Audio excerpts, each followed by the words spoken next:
आज की जो पूर्णिमा है, प्रयास करो भोलेनाथ जी को एक श्वेत चावल का दाना शंकर भगवान को समर्पित जरूर करो। रात्रि के समय पर जब चंद्र पूर्ण आनंद के साथ में हो और यदि कोई शरीर में बहुत ज़्यादा कोई रोग ग्रसित हो गया है, कोई चर्म रोग हो गया है, कोई शरीर में कोई भयंकर रोग हो गया है, तो छोटी सी बेलपत्र शंकर भगवान पर चढ़ी हुई चंद्रमा की रोशनी में चंद्रमौलेश्वर महादेव का नाम लेकर औषधि के रूप में उसको चबा चबा कर खा लो। चंद्रमा की रोशनी में उससे वो औषधि का काम करेगी और तुम्हारे रोगों को समाप्त। क्यों करा जाता है पूर्णिमा का व्रत? पूर्णिमा का व्रत करने का कारण क्या है बताइए? आप इतने सालों से कर रही हो, कई माताएं कर रही होंगी पूर्णिमा का व्रत। एक समय फलाहार करती हैं, एक समय भोजन करती हैं। भोजन में खीर का होना जरूरी होता है पूर्णिमा के व्रत में। दूध की सामग्री होना जरूरी होती है पूर्णिमा के व्रत में। 12 महीने की पूर्णिमा करो, मना नहीं है। और पूर्णिमा उठाने का भी समय होता है चैत्री। चैत्र के महीने की जो पूर्णिमा होती है, चैत्री पूर्णिमा पहली पूर्णिमा मानी जाती है, इसलिए चैत्री पूर्णिमा को सिद्ध पूर्णिमा कहते हैं, कार्य सिद्धात्री पूर्णिमा कहते हैं। सिद्ध करने वाले मनोरथी पूर्णिमा कहते हैं।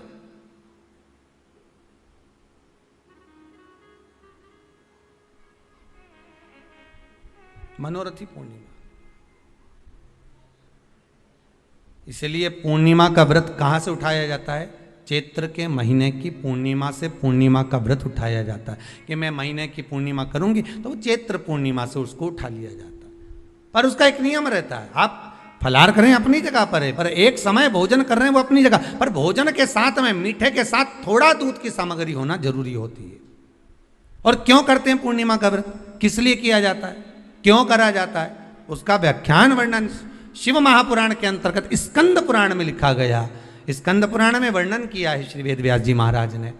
कहा यह पूर्णिमा का व्रत इसलिए किया जाता है कि व्यक्ति का जब मन गलत भ्रम में जाने लगता है, मन जब गलत जगह पर जाने लगता है, तो ये मन को गलत जगह पर ले जाने वाला कौन होता है? तो कहा यह चंद्र होता है। व्यक्ति की राशि के अंतर्गत, व्यक्ति की पत्रिका के अंतर्गत, व्यक्ति की ग्रह दशा के अंतर्गत जब चंद्र बेकार चलता है तो व्यक्ति अच्छा करते करते भी बेकार करने लग जाता है। चंद्र डोल रहा है। कई माताएं कहती हैं गुरुजी हमारे बेटे को आशीर्वाद दीजिए, बहुत गलत संगत में जा रहा है। मतलब समझ जाना कि चंद्र गड़बड़ जा रहा है। बेटी अगर गलत मार्ग पर जा रही है, बेटी अगर गलत संगत में जा रही है, किसी अन्य व्यक्ति की ओर आकर्षित हो, चंद्र गड़बड़ हो रहा है, उसका चंद्र कहीं जा रहा है। कोई पुरुष, कोई लड़का कोई गलत मार्ग पर जा रहा है, चंद्र गड़बड़ हो रहा है। घर में जो क्लेश उत्पन्न होता है, घर में जो विवाद उत्पन्न होता है, उस विवाद को रोकने के लिए केवल चंद्र की ही, इसलिए तो पूर्णिमा घर की नारियां हमारे यहाँ हिंदू धर्म में यहां तक स्कंद पुराण में कह दिया कि प्रत्येक पूर्ण आप लोग कभी आप लोगों ने सत्यनारायण जी की कथा करवाई है? जितने लोग आस्था चैनल पर कथा सुन रहे हैं, जितने लोग फेसबुक यूट्यूब पर कथा सुन रहे हैं, यूट्यूब पर कथा का श्रवण कर रहे हैं, उनने कभी सत्यनारायण की कथा करवाई होगी। तो उसमें लिखा है हर कार्तिक, हर पूर्णिमा को, हर संक्रांति को ब्राह्मण सत्यनारायण भगवान की कथा या राजा या वैश्य कथा को कराता था या बढ़िया कथा कराता। सुनी कि नहीं सुनी ये बात? सत्यनारायण भगवान की कथा में लिखा है, स्कंद पुराण के अंतर्गत जो सत्यनारायण भगवान की कथा का स्मरण किया उसमें लिखा है प्रत्येक संक्रांति पूर्णिमा को सत्यनारायण की कथा करवाने लगा और ये योनि को प्राप्त हुआ, इस योनि से छूटा, इस योनि में गया। लिखा है, सब कुछ लिखा है। अब उत्ते से समझ जाओ कि पूर्णिमा को सत्यनारायण की कथा करने का बोला है। तो पूर्णिमा को सत्यनारायण की कथा का क्यों बोला? वैसे तो रोज कराओ सत्यनारायण जी की कथा, प्रतिदिन कराओ, मना नहीं है। आप क्या कोई विशेष फंक्शन है आप सत्यनारायण जी की कथा करवा, पर पूर्णिमा संक्रांति को और संक्रांति को पूर्णिमा को सत्यनारायण की कथा का स्मरण क्यों करवाया गया? क्योंकि पूर्णिमा के दिन अगर ये भगवान का व्रत रख लेगी, पूर्णिमा के दिन अगर ये खीर का प्रसाद बना लेगी, थोड़ा सा दूध की कोई सामग्री बना लेगी और भगवान को भोग लगा देगी, भले सत्यनारायण भगवान के भाव से बनाए, भले सत्यनारायण जी के निमित्तार्थ बना, पर अगर इसने सत्यनारायण भगवान के निमित्त से बना, पर पूर्णिमा के दिन अगर ये व्रत रखेगी, उपास रखेगी या कोई सामग्री बनाकर भगवान की पूजन कर लेगी, तो इसके घर में जो अशांति है वो शांति में बदल जाएगी। इसलिए कई घरों में आज भी सत्यनारायण भगवान की पूजन हर पूर्णिमा को करती है। माता किताब लेके बैठ जाती है, तुरंत तुरंत उन्हें ऑफिस जाना, कहीं काम पे जाना, और तुरंत तुरंत उसने तुरंत जल्दी जल्दी कलश रखा, कलश नहीं भी रखे तो भगवान की पूजन कर को रखे, ब्राह्मण देवता को बुला लेगी, ब्राह्मण नहीं आएंगे तो खुद कर लेगी, पर करती जरूर है। इतना सा आटा सेक लेगी, पंजेरी बनाई, सीरा बनाई, मिठाई रख दो, कुछ भी करेगी पर सत्यनारायण की कथा कर ले, उसका मन लग गया उसमें। मतलब पूर्णिमा को करना है, उसको करने से क्या होता है? शांति रहती है, शीतलता रहती है। जिसके घर में हर महीने की पूर्णिमा को खीर बनती हो, ध्यान दीजिएगा, बहुत सुंदर संवाद चल रहा है, बहुत ध्यान देने वाली बात है। प्रत्येक महीने की पूर्णिमा को जिसके घर में दूध की सामग्री बनती हो, दूध की सामग्री तैयार होती हो, खीर प्रसाद तैयार होता हो, उसके घर में कभी क्लेश नहीं हो सकता। चाहे सास बहू एक दूसरे के सामने वो कहे ना, वो सांप और नेवले की लड़ाई क्यों ना, फिर भी शांति हो जाती है। पर प्रत्येक महीने की पूर्णिमा होना चाहिए। ये नहीं कि तुमने एक महीने की पूर्णिमा पे बना लिया और दूसरे महीने की पूर्णिमा को गायब कर दिया। फिर किसी ने कह दिया आज चूरमा तो बन रहा है, दाल बाटी तो बन रही है चूरमे के साथ में, लड्डू बन रहे हैं, तो काय को खीर बना रही हो? तो तुमने अब वो खीर प्रसाद। जैसे प्रदोष व्रत का जो उद्यापन होता है, प्रदोष के व्रत का जो उद्यापन होता है उसमें सबसे मूल क्या है प्रदोष व्रत के उद्यापन में? कि दो चीजें मूल हैं प्रदोष व्रत के उद्यापन में, कि आप प्रदोष का व्रत करो तो या तो 11 करो प्रदोष तब उद्यापन करो, या 26 प्रदोष करो तब उद्यापन करो, या उससे ज्यादा कर लिए तब उद्यापन, तुम्हारा मन हो जब उद्यापन करो। पर उद्यापन की मूलता में दो चीज है कि प्रदोष के दिन के एक दिन पहले गणेश जी की पूजन हो जाना चाहिए। उद्यापन की जो पूजन होती है वो पहले गणेश जी की पूजन एक दिन पहले हो प्रदोष के, और प्रदोष वाले दिन फिर हवन यज्ञ पूजन करा। और हवन में क्या चीज जरूरी है? खीर बनाकर 108 बार शंकर जी की नाम की पार्वती के साथ की आहुति देना जरूरी है। खीर की महत्वता है।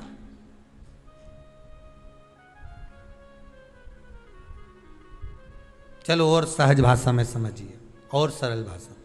जिस समय पर भगवान औघड़दानी मेरा त्रिकालदर्शी मेरा कैलाशी शंभू का आवाहन चंद्रदेव ने करा, कब? जब ससुर ने श्राप दे दिया कि काया का रोग होगा, काया छिन्न होने लगी, टपक टपक कर गिरने लगी, काया नीचे गिर रही, चंद्र रोने लगे, आंखों से अश्रु बह रहा है, आंखों से आंसू बह रहा। किसके पास जाऊं मैं? तब देवऋषि नारद का स्मरण किया। देवऋषि नारद, नारायण श्रीमन नारायण, नारायण श्रीमन नारायण।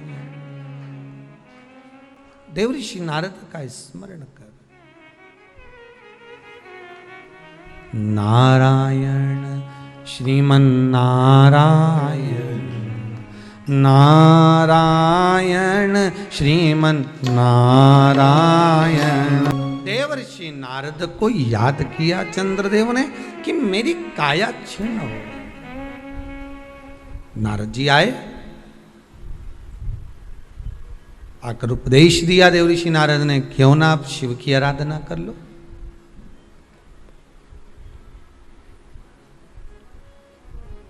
पूर्णिमा का जो व्रत है भगवान विष्णु का भी है तो शिव का भी है, दोनों स्वीकृत है।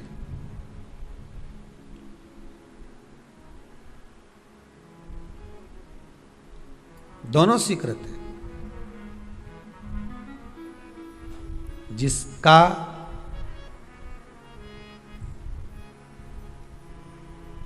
चंद्र आपकी पत्रिका में, आपकी राशि में, आपके स्वरूप में, हर व्यक्ति के संपूर्ण शरीर के अंदर 33 कोटि देवता विराजमान है। अलग अलग इंद्रियों पर अलग अलग देवताओं का निवास है। कभी मौका मिले तो अच्छे से उसको समझना। पूरे शरीर में अलग अलग इंद्रिय पर अलग अलग देवता।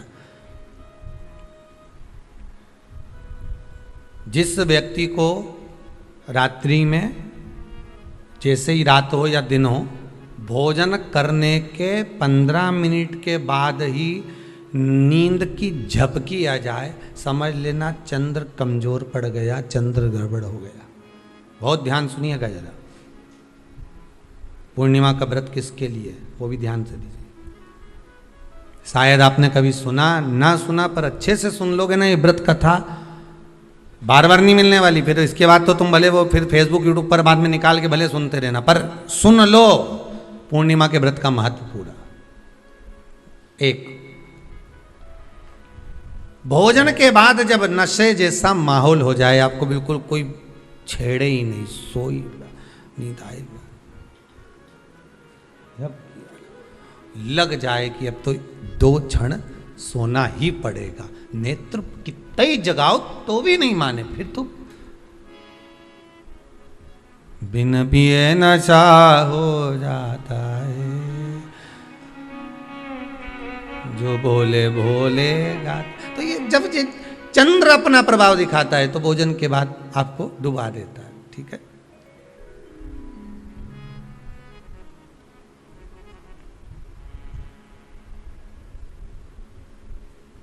एक बहुत सरल भाषा में कहेंगे, आपको थोड़ा समझना पड़ेगा कि कहीं कहीं आपने सुना होगा कि 14 और पूर्णिमा पे कहीं गया होगा इसलिए ऐसा हो गया। बोले सुना है कि नहीं सुना? 14 पूर्णिमा पे कहीं गया होगा या 14 पूर्णिमा पे कहीं गई होगी तो ऐसा हो गया। क्यों कहते हैं, उसका कारण क्या है? आखिर बात 1400 पूर्णिमा को क्यों लोगों ने बदनाम कर दिया कि 14 पूर्णिमा पे कहीं गई होगी तो बाल खोल के गई होगी, या ऐसा करा होगा तो वैसा करा होगा तो ऐसा हो गया, या ये चीज़ इसके साथ में ऐसा हो गया, या एक्सीडेंट हो गया, या ये चीज़। कारण क्या होता है? क्यों पूर्णिमा और अमावस्या के समय पर ही ज़्यादा एक्सीडेंट के योग बनते हैं? क्यों पूर्णिमा अमावस्या के अंतर्गत ही ज़्यादा कष्ट के योग बनते हैं, बीमारी को पनपने के? कारण क्या होता है? उसका क्रम क्या है? कारण क्या है? उसका एक कारण है आपके चंद्र की महत्वता घट जाना। जब चंद्र की महत्वता घटती है तब जाकर शरीर में कहीं ना कहीं रोग की मात्रा बढ़ जाती है। रोग अपना प्रभाव चंद्र के कारण दिखाना प्रारंभ, पर मन में बेचैनी नहीं हो, बेचैनी रहे, नींद नहीं आ रही है, कुछ मन में ऐसा लग रहा है कि कुछ होने वाला है, मन में स्थिरता नहीं आ रही, समझ लेना कि चंद्र गड़बड़ हो गया है। अब इस चंद्र को साधना है तो शिव तत्व में जाना पड़ेगा। फिर कुछ मत करिए, पूर्णिमा का व्रत चालू कर दीजिए। क्या करना है? केवल पूर्णिमा का व्रत चालू कर दो। और कितना प्रभाव है पूर्णिमा के व्रत का? घर में 50 लोगों का परिवार है, 15 लोगों का परिवार है, 20 लोगों का परिवार है, और परिवार में से अगर एक पुरुष या एक स्त्री कोई भी पूर्णिमा का व्रत करता है तो पूरे परिवार के लोगों का चंद्र संवर जाता है, पूरे परिवार के लोगों का चंद्र सुधर जाता है। पूर्णिमा के व्रत का इतना प्रभाव शास्त्र कर रहा है, स्कंद पुराण कर रही है। पर व्रत कब से लेना है? पूर्णिमा का, चैत्र की पूर्णिमा से। ठीक है, नहीं तो तुमने सोचा इतना महत्व सुना है पूर्णिमा के व्रत का तो मैं तो आज से ही नहीं खाऊं कछू, आज से ले लो। तो ये हर कोई सब व्रत, तुम्हारा मर्जी पड़े, तुम तो आधी रात को उठ के भोजन करने लगो तो ये कहीं वर्णन नहीं है। तुम तो आधी रात के नहा लो तो ये कोई महत्व? तो हर चीज़ का एक समय होता है कि इतनी बजे उठना, इतनी बजे मंजन करना, ऐसा करना, भोजन करना, ये समय पर फलाहार करना, ये समय पर ये, तो ये सब चीज़ का एक समय होता है, हर चीज का एक समय। अब कथा तुम दिन में सुन लो, शाम के सुन लो, अब आधी रात को तुमको कोई उठा के 1 बजे रात के उठ, भेरू उठ जा, कथा सुन ले, तो भेरू उठेगा? और आधी रात को भेरू उठ भी गया ना तो तुम्हें भेर भी बना देगा। कथा सुनने वाला है। हर चीज का एक समय होता है कि आपको ये समय पर आपको ये ग्रहण करना, आपको इस समय पर भगवत स्मरण करना, आपको इस समय पर नाम जाप करना, आपको इस समय पर भगवान की भक्ति को धारण करना। परिवार में अगर किसी ने एक पूर्णिमा का व्रत कर रखा है, एक व्यक्ति ने भी करा है, तो 50 की ग्रह दशा जब उसके स्पर्श में आती है, पूर्णिमा का जो व्रत होता है ना, स्पर्श का सुख दे जाता है। बहुत बहुत ध्यान दीजिएगा। जैसे आपने किसी ने पानी मांगा, आपका पूर्णिमा का व्रत है, और भले आप उठ के पानी लेने नहीं गए क्योंकि आपका व्रत है, क्योंकि जिसका व्रत होता है बेचारी वो तो ज्यादा कुछ करती नहीं पाती, पर किसी ने आपको पानी लाकर तो दिया ना। अब पानी लाकर जिस व्यक्ति ने दिया उसका स्पर्श तो हुआ ना।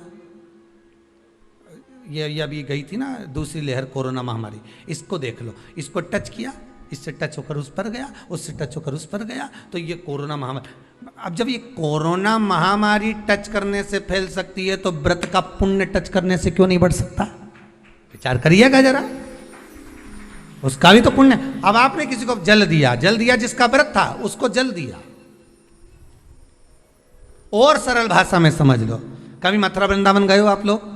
अगर मथुरा वृंदावन गए होगे, उज्जैनी गए होगे, काशी गए होगे, कहीं तीर्थ में गए होगे, या कभी कुबेरेश्वर धाम कभी आप लोग आएंगे जाएंगे, कभी आपको ज्ञात होगा, तो कभी आप लोग दर्शन करेंगे कि जब भोजन प्रसाद होता है तो लोग उसको बांटने के लिए देते हैं कि कोई आया है तो उसको कुछ प्रसाद मिल जाए, भंडारे की प्रसादी मिल जाए। तो भंडारे की प्रसादी जब वो खाता है उसका स्पर्श होता है, स्पर्श होता है तो जिसने भोजन किया उसका पुण्य जो दे रहा होता है उसके खाते में चले जाता है।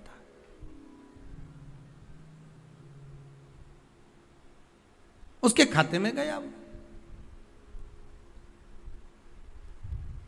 पूर्णिमा के व्रत का नियम है, घर में एक सदस्य भी कर रहा है, किसी ने उसको भोजन बनाकर थाली में कुछ प्रसाद फलाहार सामग्री दी, उसका स्पर्श बड़ी बहू को हुआ, बड़ी बहू रसोई घर में गई, उसने बाकी की चीज़ों को छू लिया, उसको देवरानी ने छू लिया, देवरानी ने कोई बर्तन छुआ, उससे तीसरी देवरानी ने देखा, उसने कोई चीज़ छू ली, तो वो छूते छूते छूते छूते वो पूर्णिमा का प्रभाव पूरे घर के लोगों को हो जाता है, और उनका चंद्र इतना प्रबल हो जाता है कि अपने आप उनकी बेचैनी, उनकी आलसता समाप्त हो जाती है। नहीं तो एक व्यक्ति के कारण पूरे चंद्र दशा खराब। एक दुखी तो सब दुखी, एक सुखी तो सब सुखी। वो देख ले कि हाँ इसको सुख मिल गया है, अब ठीक है।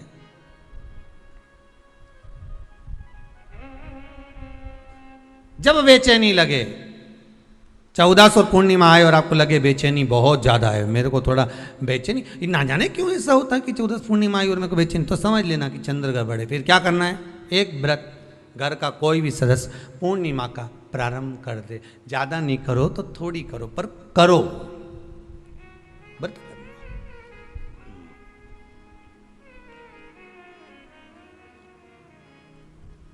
बहुत क्लेश हो रहा हो, बहुत क्लेश हो रहा हो, तो पूर्णिमा के दिन खीर का भोजन प्रत्येक महीने में एक बार ऐसा नियम बना लो, अपने दीवार पे लिख लो कि पूर्णिमा है और पूर्णिमा के दिन घर में खीर बनना ही है। केवल शरद पूर्णिमा अकेली पे नहीं हो, तुम एक पूर्णिमा पे तो बनाते हो खीर, शरद पूर्णिमा के दिन तो खूब जोरदार बना बुनो के ना डोलची के छत पे धर दो, उठा के भगवान ही दर्द कहीं कहीं तो छत पे बनाए। तो बच्चे पूछ ले मम्मी ये छत पे क्यों रखी है, तो क्या अमृत गिरेगा?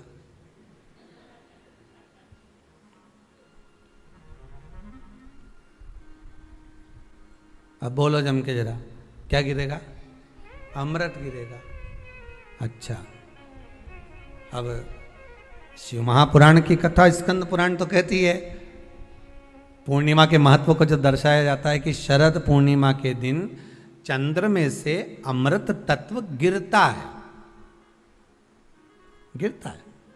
पर कब गिरता है?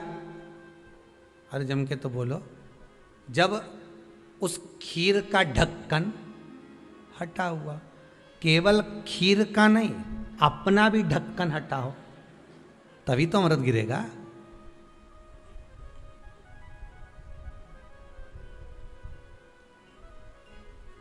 अब दिमाग में तो ढक्कन बंद है, खीर रख दी छत पे। भगवान मन में सोच रहे कि देवताओं को अमृत कब मिला था? जब उन्होंने मेरा नाम पुकारा था। केवल खीर बना के नहीं धरी थी कि छत पे खीर धर दो और अमृत आ जाएगा। नहीं नहीं, खीर के पास बैठकर थोड़ी देर बैठकर हरे राम कहो सीताराम कहो, सीताराम कहो राजा राम कहो। कुछ भजन तो गाओ। और तुमने तो नीचे से बना के छोरा के दे दी, धरिया ऊपर छत पे, और छत पे ले जाके खीर धर दी। और खीर रखी तो मम्मी ने क्या केवल ढक्कन लगा के रखना, बिल्ली खा जाएगी। तो उसने ढक्कन केवल खीर में नहीं लगाया, अपनी बुद्धि में भी लगा लिया। अरे स्कंद पुराण की कथा कहती है, जब पूर्णिमा के दिन तुम खीर बना रहे हो, अगर शरद पूर्णिमा के दिन खीर बना रहे हो, तो प्रयास करना कि थोड़ी देर बैठकर राम नाम, कृष्ण नाम, शिव नाम, भगवान की भक्ति का 2-5 भजन तो हो जाए। अब दिमाग में लगा ढक्कन, खीर में भी लगा दो ढक्कन, अमृत कहां से झड़ेगा? भगवान भी सोचे, ना राम नाम लीनो तूने भरी जवानी में, तो डूब के मर जा रे चुल्लू भर पानी में। अब भगवत भजन करे या नहीं, और क्या कि अमृत झड़ेगा? भगवान के कहीं नहीं झड़े, फालतू की बात। राम नाम बोलती तो अमृत झड़ता, कृष्ण नाम बोलती तो अमृत झड़ता, भगवान का भजन करती तो अमृत झड़ता। इसलिए शरद पूर्णिमा पे मंदिरों में जो खीर बनती है ना, तुम्हारे घर की खीर और मंदिर की खीर के मिला के देखना जरा, दोनों में स्वाद किस में आए, जरा मिला के देखना। मंदिर की खीर में स्वाद आ जाए। क्यों? वहाँ भाइयों बैठ के खूब भजन गाए, तांबा का हंडा में तातो दरो पानी नीनाए भोला नवा के रंग। अब दिन रात के जो भजन गाने पिली ने 9 बजे से लेकर 12 बजे रात तक खूब गाया, वो भजन का जो अमृत था वो खीर में मिल गया, खीर में मिला तो स्वाद आ गया। अब तुम तो गाई ही नहीं, तो डब्बा में कहीं खाक स्वाद है।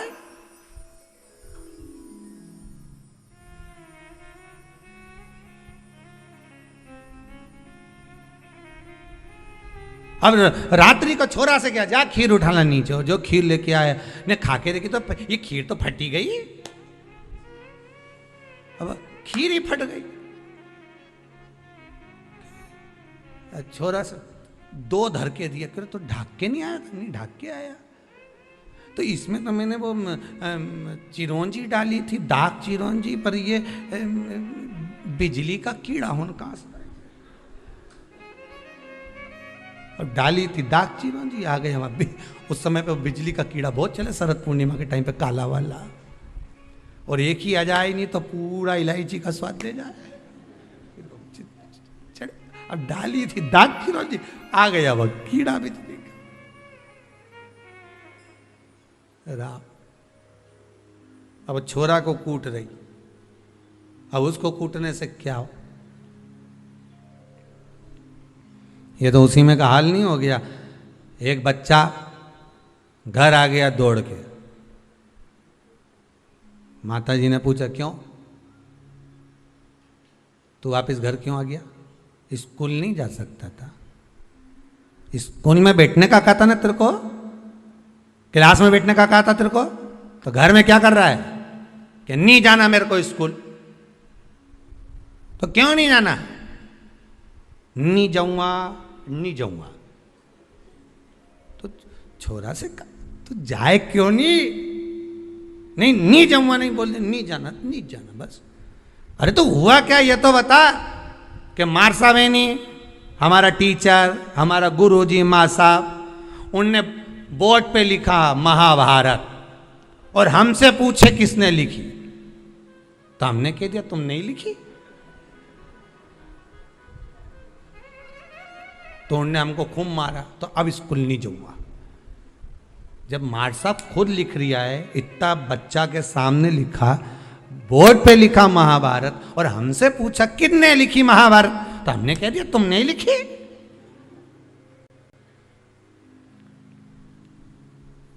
उन्होंने तो हमको टेबल पे खड़ा करने खूब दोचा, जैसे मंदिर के घंटा हो, खूब बजाया, खूब मारा।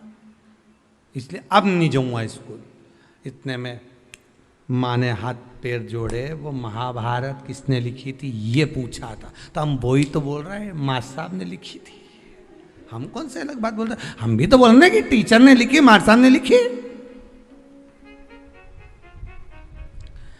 तू नहीं सुधरेगा कभी जिंदगी में। हम तुमसे इतना सा पूछ रहे हैं, महाभारत किसने लिखी? मार साहब ने लिखी, टीचर ने लिखी। और देखो मम्मी, भाई सुन ले, आई तू भी सुन ले, अब बार बार महाभारत की मत पूछना मेरे से। एक बार बोल दी मैंने, उनने लिखी, उनने लिखी, उनने लिखी, अब बार बार मत पूछना। पिताजी आ गए दुकान से, खेत से, क्यों रे छोरा आज तू स्कूल नहीं गया? गया था। तो फिर बस सन ने खूब मारे, तुम भग आया। क्यों भग के आया? ऐसा क्या कर दिया तूने? तो मार साहब खुद लिखे, बोर्ड पे लिख दी महाभारत, और मुझसे पूछ रहे महाभारत किसने लिखी। मैंने भी कह दी तुमने ही लिखी। तो मार साहब ने खूब मारा, मैं अब नहीं जाऊँगा। तो पिताजी बोले रे मूर्ख, तुझे बता देना तो महाभारत किसने, तो वही तो बताया कि मार साहब ने लिखी। पिताजी क्या बोलेगा? हम भी इसी भ्रम में महाराज, हम सोचे कि हम बस खीर में अमृत झड़ेगा। भगवान के जब झड़े जब राम बोले, अमृत जब झड़े जब कृष्ण बोले, अमृत जब झड़े जब भगवान का भजन होवे। केवल खीर बना के डब्बा को छत पे रखने से अमृत नहीं झड़ता। भगवान के भजन के साथ अमृत तत्व की जो प्राप्ति होती है तो वो आनंद ही दूसरा हो। किसी ने भजन में गाया है, आपने सुना होगा, अमृत है हरि नाम प्रभु का, अमृत है हरि नाम प्रभु का, इसे छोड़ विष पीना क्या, हरि नाम नहीं तो जीना क्या, प्रभु नाम नहीं तो जीना क्या। ये अमृत तत्व भगवान की भक्ति का होना चाहिए। ये अमृत तत्व परमात्मा के भाव का, निर्मलता के भाव का होना चाहिए। तो स्वाद। मेरा निवेदन है, अगर तुम्हारे घर में अशांति ज्यादा होती है, क्लेश बड़ा ज्यादा होता है, आप पूर्णिमा का व्रत करें ना करें, पर पूर्णिमा को खीर प्रसाद घर में अवश्य बना।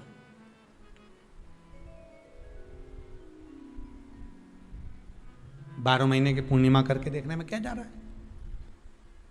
देख लो बना के। नहीं तो ना तो सियोर वाला महाराज तुम्हारे यहाँ खाने आ रहा है, नहीं तो खीर तो अपने घर में ही है। कोई महाराज तो नहीं आएगा खाने के लिए कि सियोर वाला महाराज को तुम खीर का डब्बा पहुंचा दो कि हर महीने की पूर्णिमा को तुम्हें ही खाना है, तुम्हें ही बनाना है। इतनी सी बना लो, पर बनाओ, देखो कि घर में शांति होती कि नहीं होती। बनाकर जाने में क्या जा रहा है? नहीं तो खीर तो है ही सरी, अगर शांति नहीं हुई तो खीर तो है, खा ही लेंगे। पर बना के देखने में कुछ जा रहा है क्या? बनाओ।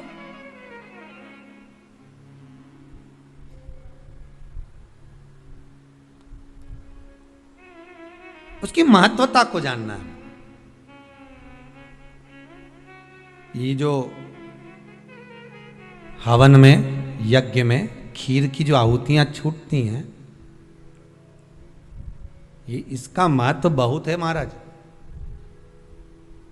आप समझें ना समझें वो आपकी जगह पर आपके यहां जब विद्वान ब्राह्मण, कोई विद्वान ब्राह्मण आपके यहां जब यज्ञ कराने आए, हवन कराने आए, वास्तु पूजन कराने आए, जब माता रानी का हवन, किसी भी रूप का यज्ञ कराने के लिए आए और वो खीर की आहुतियां जब छुड़वाए, तो आप पूछना कि खीर की आहुति का फल कितना, प्रताप फल कितना। पूरे यज्ञ में वो खीर की आहुतियां लक्ष्मी के लिए जो दी जाती है, वो लक्ष्मी की वृद्धि कर देती।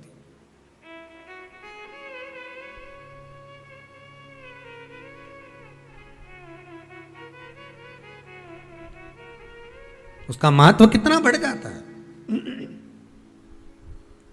उसका महत्व कितना प्रबल हो जाता है। खीर क्या होती है? बनाइए एक बार। पूर्णिमा के व्रत का महत्व चंद्र से, और जिसके यहाँ क्लेश हो, कोई व्यक्ति मीठा बोलकर आपसे स्नेहवश, प्रेम बढ़ाकर, स्नेह बढ़ाकर, आपसे प्रेम, वात्सल्यता, करुणा, स्नेह बढ़ाकर जब आपसे कुछ धन लेकर चले गया हो, और अब आप उससे मांग रहे हो, आप उससे लेना चाहते हो और फोन कर रहे हो, मिलने जा रहे हो कि मेरा पैसा दे दे भैया, और वो प्रेम खत्म कर चुका है, इसने खत्म कर चुका है, धन नहीं दे रहा, वहां पर भी ये पूर्णिमा का व्रत काम करता।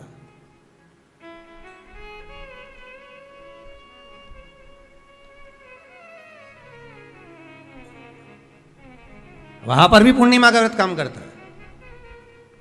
कहा व्रत करने वाला व्यक्ति जो पूर्णिमा का व्रत करता है, चावल का, अक्षत का, श्वेत वस्त्र में, सफेद कपड़े में अक्षत रखकर, जो जिससे धन लेना है, प्रेम वश लेकर गया है, स्नेह वश लेकर गया है और नहीं दे रहा है, उसका स्मरण कर कर ब्राह्मण देव को दे देने पर भी महाराज चंद्र की दशा सुधर कर लक्ष्मी का भाव वापिस प्राप्त हो जाता, पुनः वापिस। चंद्र से शिव भी जुड़े हैं, चंद्र से नारायण भी जुड़े हुए हैं। महाराज देवऋषि नारद का आगमन हुआ, नारद जी ने पूछा क्या बात है चंद्र, तुमने मुझे याद क्यों किया, कारण क्या है वो तो बताओ। चंद्र का कहना है मेरी काया का रोग हो गया, मेरी काया गिर रही है नीचे, टपक टपक कर गिर रही है, मेरी काया का रोग है, मुझे क्या करा जाए। तो कहा एक काम करो, देवऋषि नारद बोले शंकर का स्मरण करो।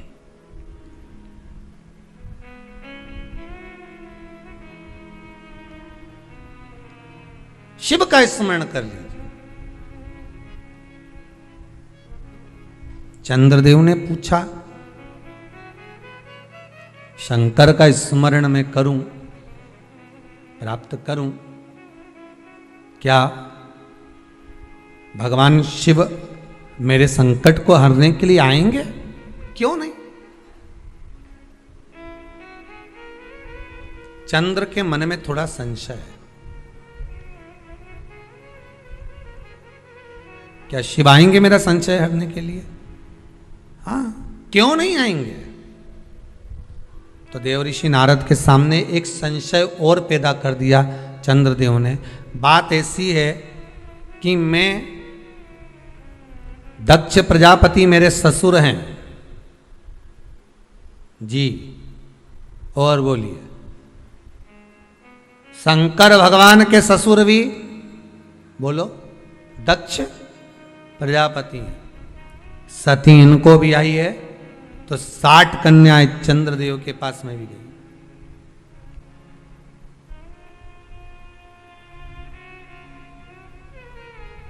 उसमें रोहिणी से अधिक प्रेम है उनको, अधिक। ये मेरे साधु भाई हैं, ये मेरे रिश्तेदार हैं। क्या एक रिश्तेदार दूसरे रिश्तेदार का रोग मिटा सकता है कि रोग बढ़ा सकता है? चंद्र के मन का संशय देखिए। फिर वही वाली बात आ गई, व्यक्ति शरीर से गलती नहीं करता, मन से बहुत गलतियां कर जाता है। आप किसी व्यक्ति से कभी मत झगड़ो, लड़ाई मत करो किसी व्यक्ति से, किसी व्यक्ति से लड़ाई मत करो आप, और अंदर से लड़ाई करो, मन की मन सोचते रहो उसका ऐसा हो जाए। एक कथा आती है ना, एक चंदन का व्यापारी चंदन बेचने के लिए आया, राजा के महल में आ गया। राजा के महल में आकर कहा महाराज चंदन ले लो। राजा सोच में पड़ गया। थोड़ी देर तक सोच में पड़ने के बाद राजा ने अपने मंत्रियों से कहा ले जाओ इसको जेल में डाल दो जो चंदन बेचने आया है।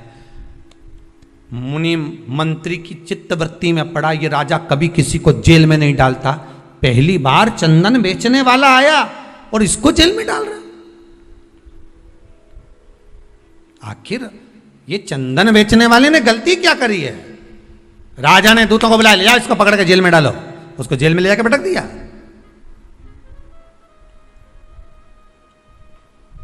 डाल दो इसको जेल के अंदर, डाल दो। मंत्री ने अपने राजा को समझाया, स्वामी सरकार दयालु दातार, ये इसने कुछ करा नहीं है, इसको छोड़ दो। मंत्री का कहना माना, उसको छोड़ दिया। नगर से बाहर रहेगा, ये बाहर निकालो, इसको बाहर निकाल दो। नगर के बाहर जाकर रहेगा ये, नगर के अंदर नहीं, नगर के बाहर। मुनिम की बात, मंत्री की मन में बात अड़ गई कि आखिर राजा का इसने बिगाड़ा क्या था जो राजा ने इसको बाहर निकाल दिया, इसको जेल में डाल दिया। आखिर हुआ क्या था ऐसा? सहन नहीं हुआ, पहुंच गया मंत्री चंदन के व्यापारी के पास में। चंदन के व्यापारी से कहा, सुनो सुनो जरा, राजा रोज जो भोजन करते हैं ना, उनका भोजन चंदन की लकड़ी में बनना चाहिए। एक वेद जी ने कहा है, तुम एक काम करा करो, 2 कुंटल चंदन प्रतिदिन राजा के महल में पहुंचाया करो, तुम्हारी पैसे पहुंच जाएंगे, तुम्हारा धन पहुंच जाएगा।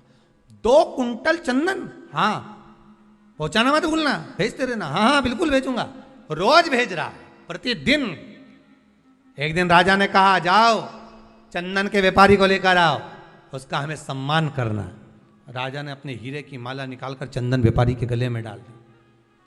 मंत्री की फिर बुद्धि फिर गई, समझ में नहीं आए हो क्या रहा। एक बार जेल में डाल दिया, दूसरी बार माला डाल दी, आखिर हुआ क्या। चंदन व्यापारी के पास में मंत्री ने जाकर पूछा कि पहली बार जब तू आया था तो राजा ने तुझे जेल में डाल दिया था, तो क्या सोचकर आया था, बता दे, सत्य बताना। तो उसने कहा, बात ऐसी है, जब मैंने राजा को देखा, देखकर मन में सोचा कि मेरे पास में इतना सारा चंदन रखा है, बिक नहीं रहा, अगर ये राजा मर जाए या इसमें आग लगेगी, मरने के बाद इसकी अर्थी जलेगी, चिता जलेगी, तो मेरा पूरा चंदन बिक जाएगा। गलत सोचा था तो वो बोला नहीं गया, पर मन से सोच लिया था, इसलिए मन वाले को मिल भी गया। आप मत लड़ो किसी से, हृदय से सोच लो कि तुम्हें इससे बहुत जलन है, ऐसा है वैसा है, मन में सोच लो उस व्यक्ति की, और तुम्हारे बीच में अपने आप बैर उत्पन्न हो जाएगा, अपने आप लड़ाई उत्पन्न हो जाएगी। भले तुमने उसका कुछ नहीं बिगाड़ा, उसने तुम्हारा कुछ नहीं बिगाड़ा, पर अंदर से जो तुमने सोच लिया तो बैर उत्पन्न हो गया, विवाद उत्पन्न हो गया, लड़ाई हो गई। फिर मंत्री ने पूछा, अब क्या बात है, राजा ने तुझे माला पहनाई, आखिर तूने क्या सोचा था। अब मैंने भगवान से प्रार्थना करी थी, इतना अच्छा राजा है, चंदन में रोज भोजन करता है, चंदन की लकड़ी जलाकर और भोजन बनवाता है, भगवान इसको खूब उम्र देना, मेरी भी उम्र दे देना। जब अच्छा सोचा तो हीरे की माला मिल गई। अच्छा सोचोगे अच्छा मिलेगा, बुरा सोचोगे बुरा मिलेगा।